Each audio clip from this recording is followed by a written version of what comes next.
சட்டவிரோதமான மற்றும் ஆபாச உள்ளடக்கத்தை கொண்ட உள்ளு, ஆல்டி, டேசிஃபிளிக்ஸ் உள்ளிட்ட 25 OTT தளங்களை முடக்க மத்திய தகவல் மற்றும் ஒலிபரப்புத்துறை உத்தரவிட்டிருக்கிறது. பாலியல் ரீதியாக வெளிப்படையானதாகவும் இந்திய சட்ட மற்றும் கலாச்சார மதிப்பீடுகளை மீறுவதாகவும் உள்ள பதிவுகள் மக்களிடையே பரவுவதை தடுக்கும் நோக்கில் இந்த நடவடிக்கை எடுக்கப்பட்டுள்ளதாக மத்திய அரசு அதிகாரிகள் தெரிவித்திருக்கிறார்கள்.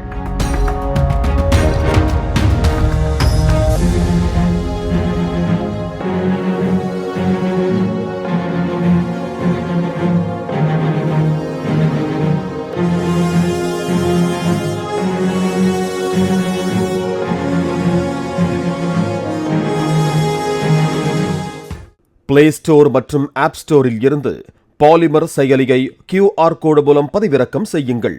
செய்திகளை உடனுக்குடன் பெறுங்கள்.